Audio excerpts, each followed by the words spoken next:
Halo, assalamualaikum warahmatullahi wabarakatuh. Apa kabar semuanya? Masih semangat bagi yang belum tes? Jadi kita belajar bareng ya untuk soal FR SKB Pedagogik, kumpulan soal part 2. Oke, sebelumnya jangan lupa like, share, komen, dan subscribe. Soal nomor 1, anak disuruh mempelajari tentang glukosa dan prosesnya. Yang sebaiknya dilakukan oleh guru adalah pembelajaran berbasis titik-titik. A. Produk, B. Proyek, C. Unjuk kerja, D. Pengamatan, E. Portofolio. Jawabannya adalah D. Pengamatan atau observasi ya. Oke, selanjutnya soal nomor 2. Manakah di bawah ini yang benar tentang penilaian formatif dan sumatif? A. Penilaian formatif digunakan untuk mendeteksi penguasaan KD peserta didik. B. Penilaian formatif digunakan sebagai acuan keberhasilan mengajar. C. Penilaian sumatif digunakan untuk mengetahui keberhasilan proses belajar. D. Penilaian sumatif digunakan untuk mendeteksi perilaku peserta didik. Dan E. Lupa katanya ngasih soalnya. Oke, jawabannya adalah C. Penilaian sumatif digunakan untuk mengetahui keberhasilan proses belajar. Sebetulnya di sini saya sempat terkecoh antara A atau C. Nah, coba kita lihat A. Penilaian formatif digunakan untuk mendeteksi penguasaan KD. Jadi, formatif itu kan bisa dilaksanakan akhir pertemuan, jadi tidak mesti KD, karena kan di sini kalau formatif bisa juga observasi atau penilaian antar teman seperti itu. Nah, kalau untuk C awalnya ragu kenapa proses. Tapi di sini proses itu tidak bisa dijadikan acuan atau kunci karena apa? Karena di sini prosesnya juga apa? Proses belajar per KD kah atau per pokok materi atau per pokok bahasan. Tapi kalau proses belajar asumsinya proses belajar secara keseluruhan gitu. Jadi saya sih lebih cenderung ke C. Kemudian saya coba mengkaji beberapa sumber. Nah, seperti kemarin saya pernah bahas di satu video tentang model penilaian formatif dari Kemdikbud. Jadi di sana ditegaskan kalau formatif itu assessment as learning, penilaian sebagai pembelajaran, ada assessment for learning, penilaian untuk pembelajaran. Jadi tidak untuk mengukur penguasaan gitu. Jadi untuk mendorong pencapaian gitu. Dan di sini saya kutip benar-benar semua kata-katanya dari yang slide share, salah satu sumber dijelaskan bahwa kegiatan penilaian jenis formatif dilakukan untuk mendorong pencapaian kompetensi peserta didik. Jadi hasil dari kegiatan penilaian ini digunakan untuk memantapkan pemahaman siswa tentang konsep atau kompetensi tertentu. Penilaian ini dapat dilakukan kapan saja sesuai dengan situasi pembelajaran. Jadi bisa satu pertemuan, tidak mesti satu KD gitu.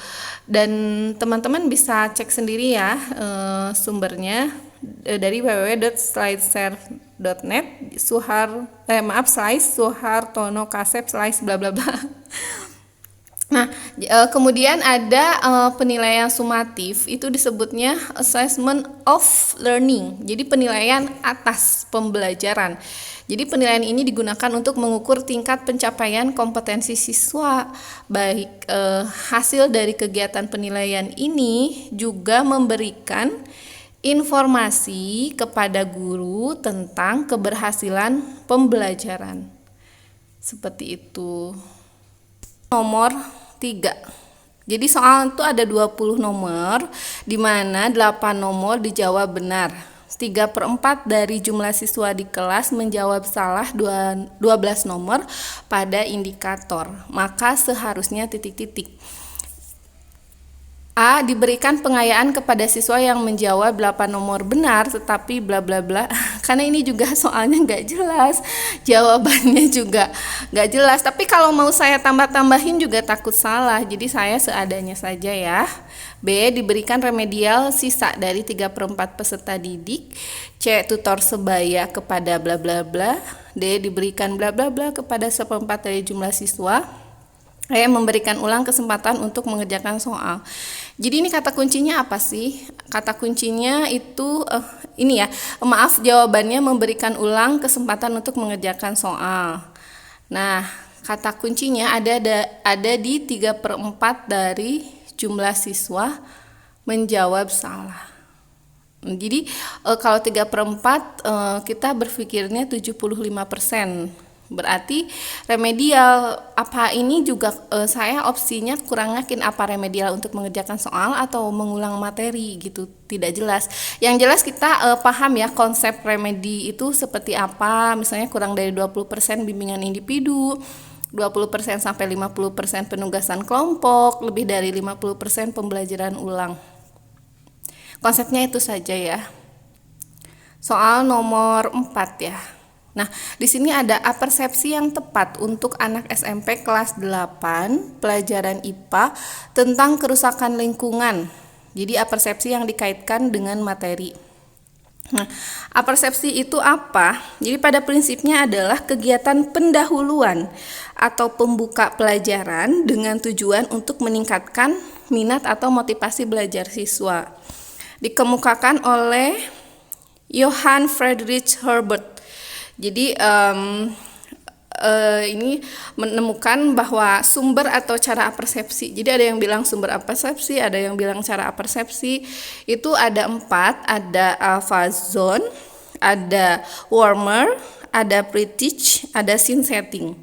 Nah, kalau untuk Alphazon, contohnya memberikan fun story, musik, ice breaking, brain gym. Nah, kemudian kalau Warmer membuat games pertanyaan atau memberikan lembar penilaian diri. Bisa juga kuis ya kalau games pertanyaan. Kemudian kalau Prittich bergantung pada kebutuhan. Jadi tidak pada setiap pertemuan. Jadi ada menjelaskan di awal materi. Misalnya kalau Prittich itu dalam pembelajaran IPA, jadi akan menggunakan laboratorium. Nah, jadi guru mengajarkan bagaimana cara prosedur menggunakan alat-alat laboratorium seperti itu. Kemudian ada sinsetting. Jadi sebelum masuk materi inti ya, kalau ini bisa dengan bercerita atau visualisasi, simulasi, pantomim, atau mengutip cerita dari TV. Misalnya guru mau menjelaskan masalah kerusakan lingkungan, bisa mengutip cerita dari TV. Nah, masalahnya saya nggak tahu persis soalnya seperti apa. Yang penting paham konsepnya ya. Oke, selanjutnya, nah itu apa ya, mungkin bisa bercerita atau simulasi ya, ini masih dugaan ya. Kemudian nomor 5, guru mengajar matematika, siswa tidak aktif. Guru berencana mengganti pendekatan pembelajaran agar siswa aktif belajar. Pendekatan yang tepat adalah titik-titik. A. Scientific, B. Konstekstual, C. Konstruktivisme, dan lain-lain ya, saya nggak tahu persis. Jawabannya adalah A. Scientific. Jadi scientific itu apa sih? Jadi scientific dimaksudkan untuk memberi pemahaman kepada siswa dalam mengenal, memahami berbagai materi menggunakan pendekatan ilmiah ya, scientific. Jadi informasi bisa berasal dari mana saja gitu. Jadi tidak harus dari guru gitu ya. Jadi berpusat pada siswa. Oke, selanjutnya maaf, ini referensinya ya dari e-journal unsri.ac.id. Soal nomor 6, pelanggaran penilaian yang dilakukan guru. Kasusnya si A keponakan guru dapat 95 dan si B yang lebih pintar dapat 80. Prinsip penilaian apa yang dilanggar guru tersebut? A. Objektif, B. Adil, C. Terbuka, D. Terpadu, E. Sistematis. Jawabannya adalah A. Objektif. Ya, jadi kalau menurut saya begini, kalau objektif itu kan tidak subjektif ya. Nah, subjektif itu kadang terlalu banyak dipengaruhi oleh unsur perasaan, misalnya karena kasihan, karena dekat, atau karena Intinya mengandalkan emosi kadang atau mengandalkan kedekatan seperti itu. Selanjutnya soal nomor 7, Pak A mengajar dengan menilai kemampuan anak sesuai dengan apa yang diukur. Pak B mengajar anak dengan menilai semua kompetensi yang ada. Prinsip yang digunakan kedua guru tersebut adalah titik-titik. A. Sahih, B. Objektif, C. Terbuka, D. Adil, E. Akuntabel. Jawabannya adalah A. Sahih. Jadi menurut Permendikbud nomor 23 tahun 2016, sahih berarti penilaian didasarkan pada data yang mencerminkan kemampuan yang diukur. Dengan kata lain, mengukur sesuai dengan kompetensi.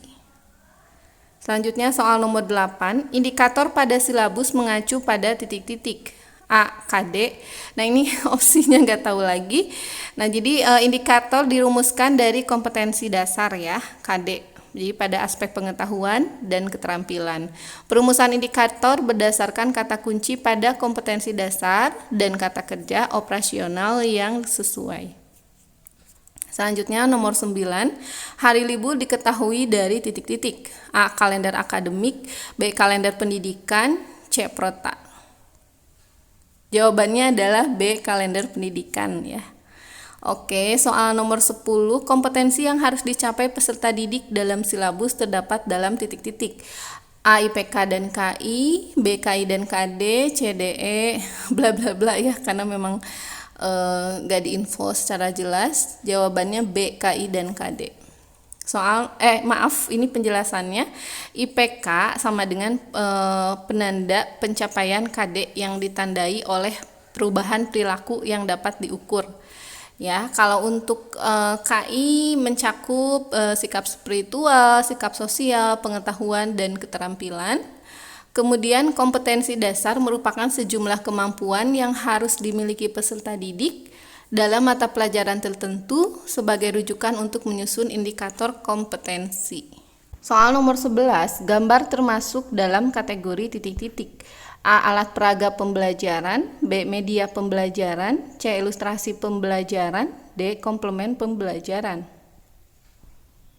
Jawabannya lebih ke media ya, B. Media pembelajaran. Karena biasanya media visual ya, gambar itu disebutnya. Oke, selanjutnya soal nomor 12, terdapat tugas komponen yaitu KI 3 pengetahuan, KI 4 keterampilan dan kompetensi dasar. Pernyataan yang benar adalah titik-titik. A. Kompetensi inti memayungi kompetensi dasar, B. KI 3 memayungi KD 4, C. KI 4 memayungi KI 3, D. Kompetensi dasar memayungi kompetensi inti, E. Kadangkala kompetensi inti memayungi kompetensi dasar. Jawabannya adalah A. Kompetensi inti memayungi kompetensi dasar ya. Oke, selanjutnya soal nomor 13. Media yang tepat untuk pembelajaran bahasa Indonesia di SMA adalah titik-titik.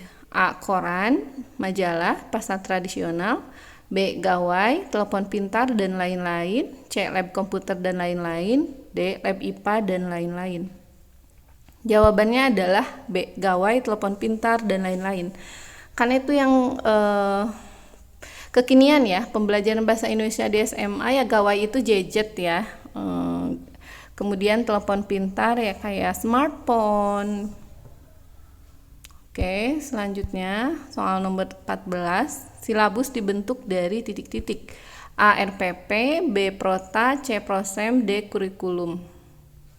Jawabannya adalah D. Kurikulum. Udah pada paham ya teman-teman? Soal nomor 5, disajikan RPP. Alokasi waktu 4 jam pelajaran kali 35 menit. Hal di atas, alokasi waktu ditentukan oleh titik-titik. A. Kedalaman materi, B. Banyaknya materi, C. Jumlah KD, D. Tujuan pembelajaran. Jawabannya adalah A. Kedalaman materi. Kenapa tidak jumlah KD? Karena kan kalau silabus sudah disusun per KD ya. Oke, selanjutnya soal nomor 16. Untuk mengetahui cara adalah bagian dari titik-titik. A. Indikator, B. Tujuan, C. Materi, D. Prinsip, E. KD. Jawabannya adalah B. Tujuan. Oke, sampai sini ya teman-teman. Mohon maaf apabila ada kesalahan. Terima kasih atas perhatiannya. Sampai jumpa lagi.